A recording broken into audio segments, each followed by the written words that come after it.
All right, everybody, we're just going to wait and make sure that there's not a few more people coming. So while we are waiting, we're going to just do a quick review from yesterday or last week, I guess. So go ahead and go to Socrative.com. You should see a student login, and it's going to ask you for a room name. Just do Radnich Bio, all one word. And no one sees anything on here but me, so don't worry if you put your last name and your first name. It's just for me to take attendance really easily. Just log on and put your last name, comma, first name, and the first question is already going to pop up, and you can go ahead and answer it.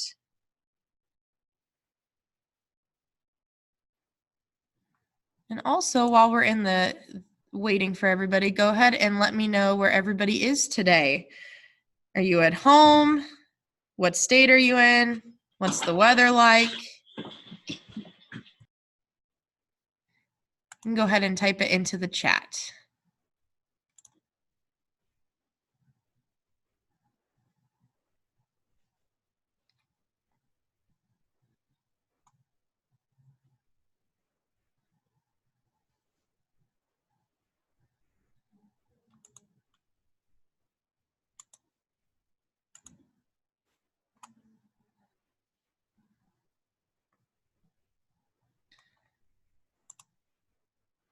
$104 and sunny. Yep, me too.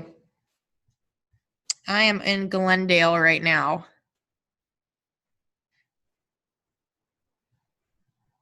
I'm in Glendale, but I live way out in Surprise, so I have a long drive to work every day. So once again, if you're brand new, go ahead and log on to Socrative.com.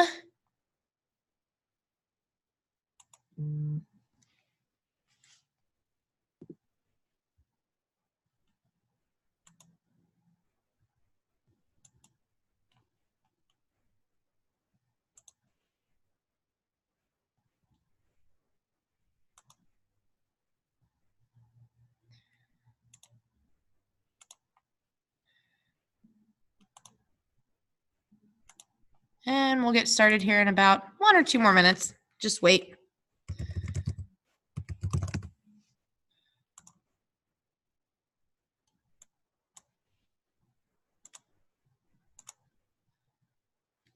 Got a few more people joining us.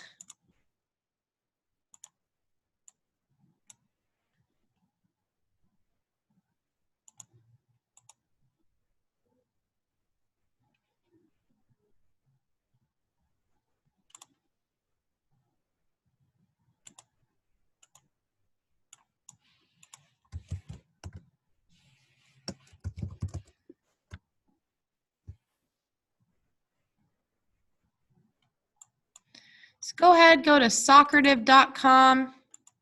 It was a really cool morning here. The high was only like 90 yesterday. It was not bad. Like I'm being able to sit out on my patio.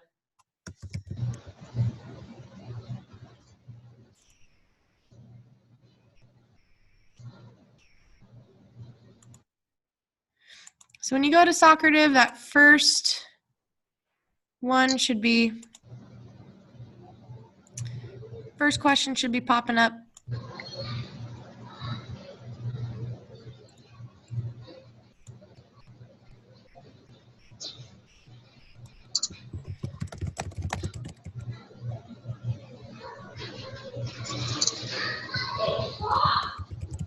All right, guys, make sure you keep yourself muted.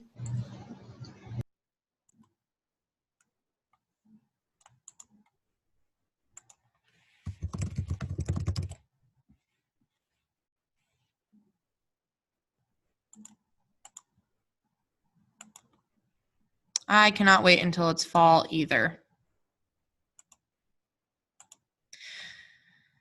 All right, let's see where we're at on that Socrative. Hopefully we're getting there.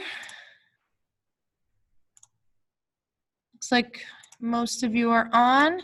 So for those of you that are, like I said, just joining us, you go to Socrative.com. Should give you a student login.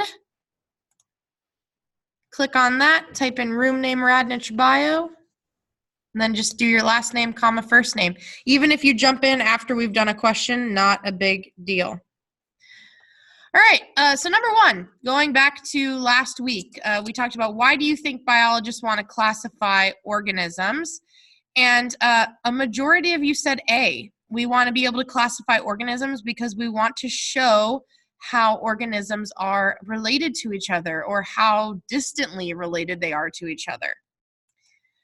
All right, next. So try to think back to last week and what was that name of that tool we used to help biologists classify organisms?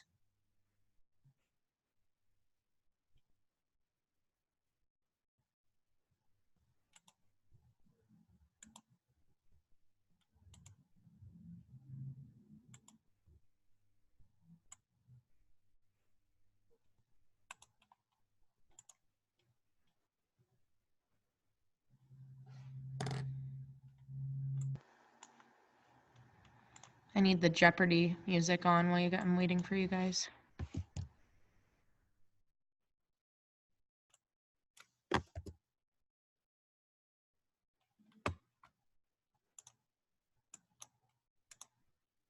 What was that thing we said we use? Okay, 90% of you, so most of you said it is a dichotomous key. That is correct. Punnett squares we're going to get into in a few weeks. That's more genetics. All right, so you can actually even click on that picture if you need it to be a little bigger, but this is one of those dichotomous keys we looked at before. And what separates birds from the rest of the organisms?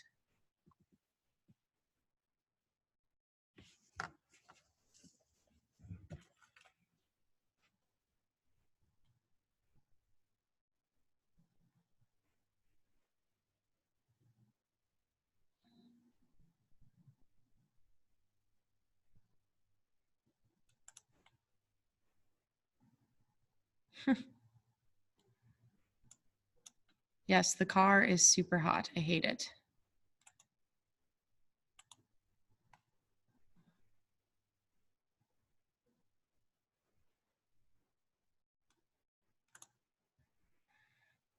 All right, go ahead and submit. Submit your answer. What separates birds from the rest? And it looks like most of you are correct in that it is feathers. Very good. Feathers are separating birds from the rest of the organisms. You can see that it has no fur. Mammals have fur. Everybody else doesn't have fur. And then birds have feathers. All right, last question. What is the major difference between the fish and amphibians?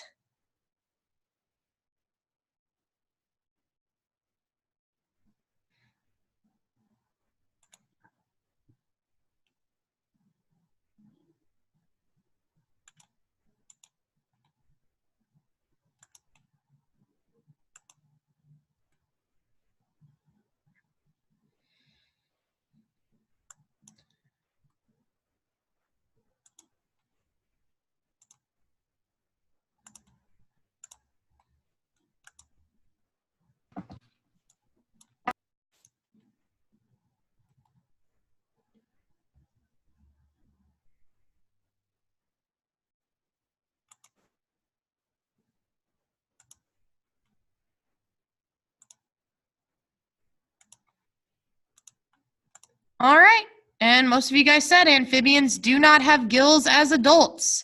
Very good. And that is a major difference. No gills as adults. Fish keep their gills. Awesome job. All right, we're done with Socrative for the day. Thank you guys. Go back and go on to our Pear Deck now. For those of you that are just joining us, you're going to go to joinpd.com and then please type in that code. So joinpd.com and go ahead and type in that code.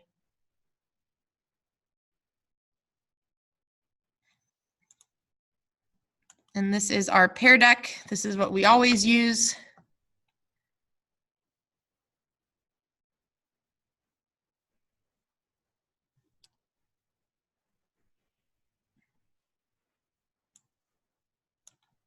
So just a reminder, every time we get here, we'll do a quick Socrative review just to refresh what we did last week. No more than probably 5 questions. and then we'll jump on to this Pear Deck. The code will always be in the upper right-hand corner. So even if I click out of this and get started, the code will always be up there. But this is how you're going to actually listen to me lecture, and you get to guys get to do some cool stuff with it as well.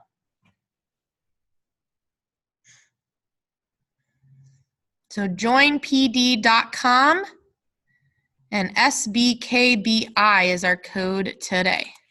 And I'll copy the code into the chat.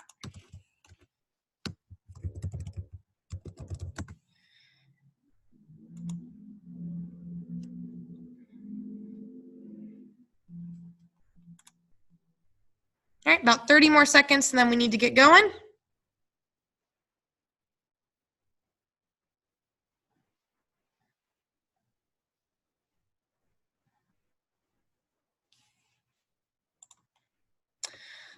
Okay, so first I want you to take a little bit of a poll. We're going to be focusing on desert animals today, mostly desert animals. And I know most of you just said that you live in Arizona as well as me. So if you had to pick between your favorite animal out of these 4, which one would you pick? And I know there's more than these 4, but these were the first 4 that came to mind. And like I said, I live out in Surprise, so I see coyotes probably on a daily basis. And there's so many roadrunners out by my house. I'm seeing a lot. And then last year at about this time, one of my best friends and I, we went hiking up in Cottonwood, and I took my dog Elka. She's a German Shepherd mix, and I took her up there with me, and we were hiking, and she hikes off leash because she's so good. She doesn't need a leash. And we got stuck in this wash. And I turned around, we were looking at a map, and there was a rattlesnake right up on this bank staring at us, and it was in the striking position, and I've never screamed so loud in my life. And you're not supposed to do that, of course, but I got so scared. So I've seen all of these except a Gila monster in the wild. My husband said he saw one the other day, or like a few weeks ago, because we live way out in the desert. But yes, that rattlesnake encounter just about killed me. I was so scared. We talk about it all the time, her and I. So I see roadrunners and coyotes all the time. So it's kind of tied right now. No one has said Gila monster. Really? The coloring doesn't seem super cool. So go to joinpd.com. That was Socrative for the room name. So we're done with Socrative now. So go to joinpd.com and type in that code. Oh, we got one more for coyote. Notice how I put that, yes, they originate in Western states, because they're all over the country, but they have originated here. So we are going to specifically talk about the desert today, because one of your assignments you did this week was exploring the Sonoran Desert. And these are actually all pictures that I took, so that's why I put them on there. That's my husband standing out. We have a side-by-side that we take out at our house all the time, and that's way out in the desert by our house, so way in the West Valley. That is a beautiful cactus after all the rain we got last winter. And then that's a saguaro, and on top of the saguaro, if you look really closely, there's a really, really pretty hawk up there. I make my husband stop every time we see a cool bird, because I have a parrot at home, and birds are one of my favorite classifications of animals. I love birds, so I make my husband stop every single time we go out and I see a cool bird. So yeah, he's sitting up top there. So we're actually going to explore the desert. So I want you to go ahead and click on that link, and I will also put that in the chat if you are having trouble clicking on it. Make sure I can paste it. There we go. So click on that link for a second. And it's going to look like this. It might not look like this right when you get to it, but it's got this really cool desert. It actually really looks like the desert out by my house. And what I want you to do is I want you to, these little things here are going to tell you what one of the organisms is. And I want you to click on an organism that's got the little eye. Now, hint, if you go into this thing here, you're going to get like super stuck in there. So like I'll go in here and show you guys what I mean. Like if I click in here, I am way in here. And then there's some baby birds. So I want you to find an organism. If you get stuck in here, because I was messing around with this earlier, if you get stuck in here, there's like a thing in the distance, not cactus spines. This one maybe. Yeah, desert cholla. Click on the desert cholla and it will take you back out. Because yes, that took me a solid 10 minutes to figure out. But you can zoom in, you can zoom out, you can rotate. But I want you to find an organism. And I don't want you to tell me what it is. And in the chat, I want you to describe the organism without using its name. So find something that you like. There's plenty of stuff to choose. Find something that you like and describe it to me without using any names. So anything that you see, like you're like, oh, I can describe that. Describe that.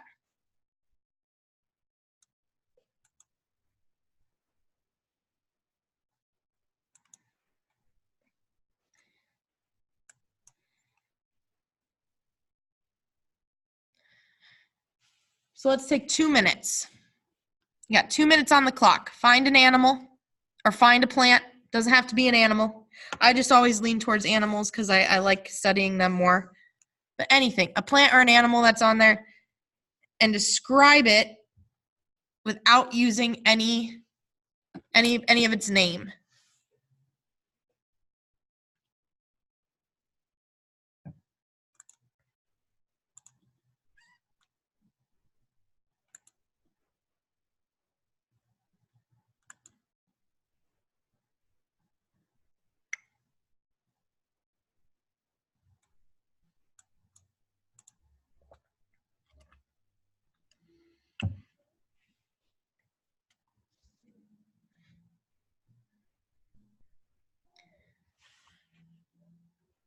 It's kind of cool. Whoever designed this did a good job.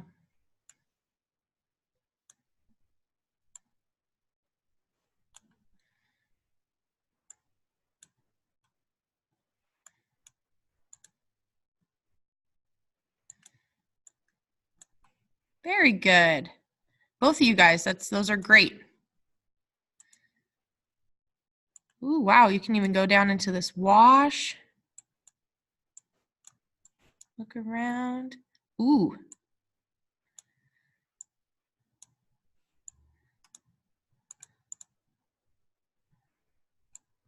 Eats eggs. Ooh, that's a good one. Did anybody go into this wash and see the rattlesnake? That's crazy. Where is he? Ah! Did anybody find that guy yet? Look at him. Yeah, that's like exactly like the one that I came across. That is crazy. That is a great picture. Ah, he's so scary. They're like really cool looking and you want to have like a moment and take a picture, but then at the same time you're like, I have to get away from this thing. That's exactly what happened to me. My millennial mind was like, I need to go back and take a picture, or that didn't happen. And then my actual mind was like, there's no way you're going back and taking a picture of that. Yeah, there he is. That's cool. That's really cool. Back into our wash. There's mesquite trees. I have plenty of those by my house. Okay, so let's see here. We have all green with many arms and low to the ground. So I'm going to guess that's some sort of plant, so a cactus or a tree. Feathers, gray and brown, and has beaks, so it's got to be some type of bird. Green and prickly, I would guess, is also some sort of cactus. Orange and black and venomous, that's got to be a Gila monster. I didn't know a Gila monster eats eggs. That's so crazy. My older brother jumped over one. Yeah, so, oh, they freaked me out. So yeah, this is a super cool little program. So if you guys want to mess around in here more, you guys have the link now, but it should look familiar to most of us. So what I want you to do now is kind of similar to what we did last week.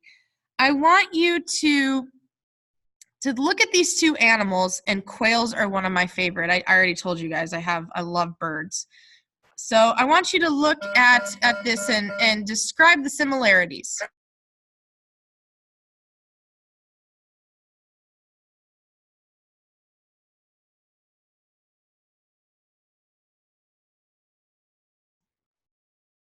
So what is the same between these two organisms?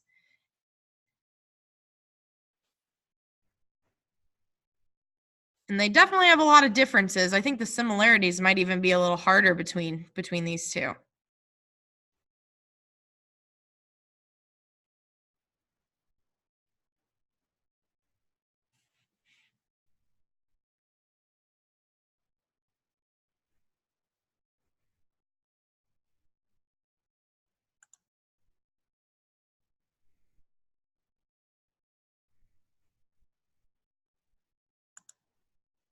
They both live in the desert. Good. They both need to eat and breathe. Good. They both are live in Arizona. I live way out in the desert, and knock on wood, I've only seen one scorpion out there, and it was a little tiny one. One of you guys has the answer that I was really looking for, and that's super impressive. Most of you guys put that they need to have life functions, which are as eating and breathing, which is exactly perfect. And one of you said that they are both animals. Yes, they are both animals. That is correct. So when we're making our dichotomous key, I chose that they are both animals. They're both part of kingdom Animalia, and we're going to talk a little bit about these levels of classification at the end. But yeah, they're both animals. I know that you think of the scorpion and you think insect right away, but they're both part of that kingdom Animalia. So what are now some differences between the two? We came up with similarities. Now what are some cool differences?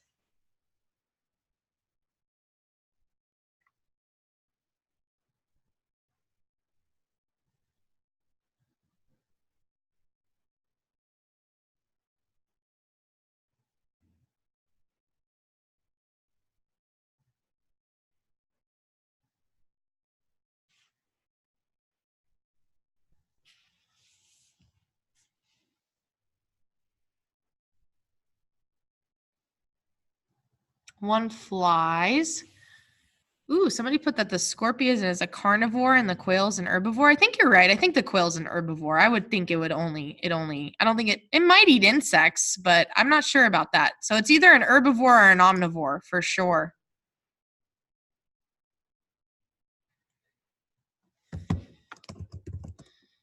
Oops. Okay, so let's move on. So here's what I came up with. Here's a huge difference between the two of them. One has a backbone and one does not have a backbone. So the quail is a vertebrate, meaning that it has a backbone, and the scorpion does not. The scorpion has what's called an exoskeleton, which means that it pretty much just has this super hard outer covering, and that's it. So look what we've done with our dichotomous key. That is the best one. The best example I could come up with was that there's a vertebrate, there's an invertebrate. So when we look at this, we have kingdom Animalia.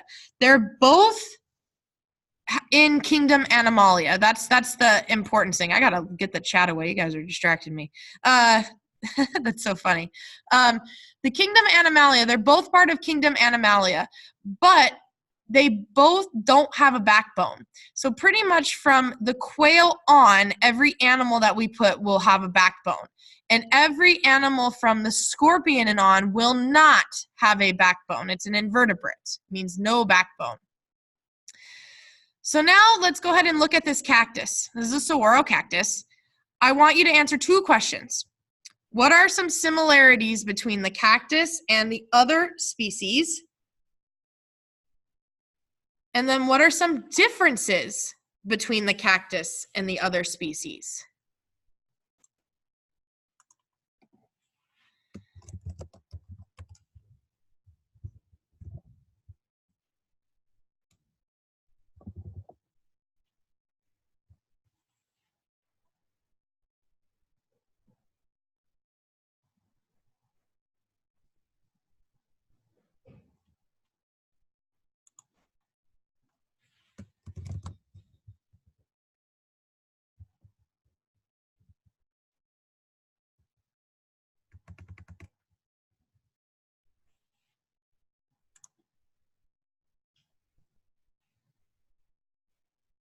Ooh, they both require water.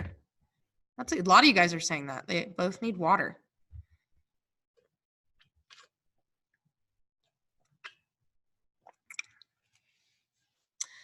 I like that. The scorpion and the cactus can both kind of sting you.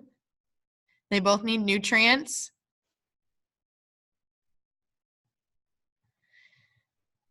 And kind of think about classification. Take that into consideration too. Think about a huge classification difference between the cactus and the other. Yeah, they both are living for sure. People have them in their house. Yeah, the cactus is a huge evolutionary success, being able to live without a ton of water at a time. It has a way to really store water and nutrients. Also, cacti only open their little pores to breathe in air and release, or breathe in carbon dioxide and release air. They only open them at night because it helps to not lose too much water to evaporation. So there's a lot of evolutionary things that this cactus has had to go to. All right, let's take like one more minute.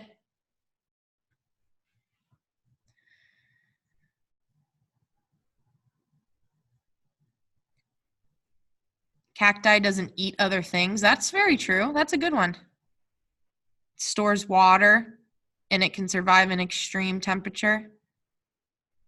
Yeah, it is amazing how species have really adapted to their environment. Okay, so when I look at this, and I'm surprised no one really said this, one of the differences is the other two are animals. And what is this? What is the cactus? The cactus is not an animal. What is the cactus? Cactus is a plant. So when we look at classification, we can start to make this pretty complex tree. So this is our tree now, and think about it. We started here at Kingdom Animalia, and then we built this up to being the quail being a vertebrate and the scorpion being an invertebrate.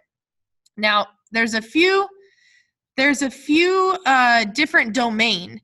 All of these animals, or all these organisms, I say, are in what's called domain eukarya, meaning that they all are made of what are called eukaryotic cells. There's two major cell types, eukaryotic cells and prokaryotic cells. And it's super corny how you can remember this, but just remember that you are eukaryotic. And all plants and animals are made of these eukaryotic cells. So we put them in what's called domain eukarya because they're all composed of these eukaryotic cells. But then when we get into the nitty-gritty of it, a cactus and a quail, I mean, yeah, they have some similarities, but evolutionary-wise, they have parted a long time ago. So we can divide them into two kingdoms. So our scorpion over here and our quail are in what's called Kingdom Animalia. So they are animals. But our cactus is in a whole different kingdom. It's in Kingdom Plantae. It's a plant.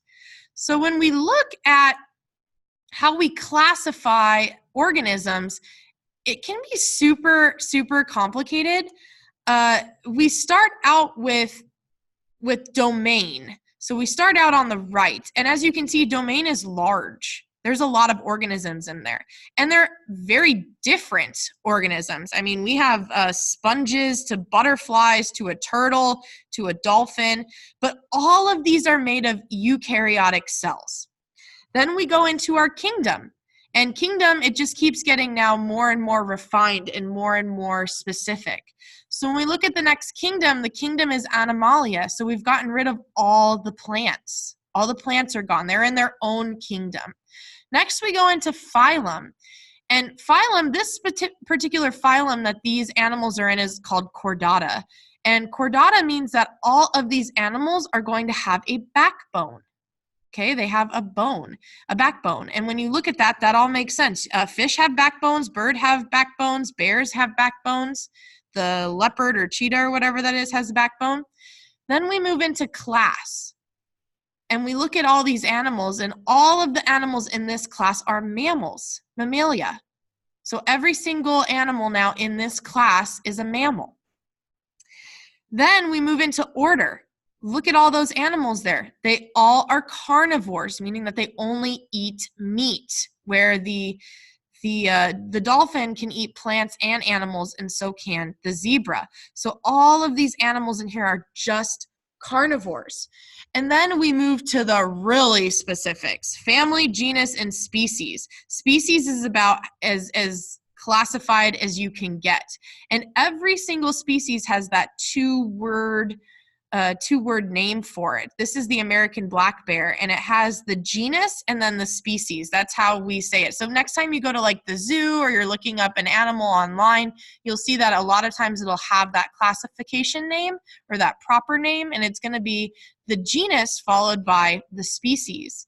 So it's pretty interesting how direct and how descriptive we can really get when we are classifying these animals. And just be proud of yourself, because when I go back to this slide right here, I mean, you guys, we look at this. We created this super cool little dichotomous tree or key, and it gets way, way, way even more complex than this. And it's really cool to be able to look at these and be able to classify different organisms based on kind of this chart.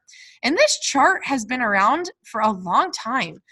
We're adding on to it, obviously, but I think this has been around since like the 1700s.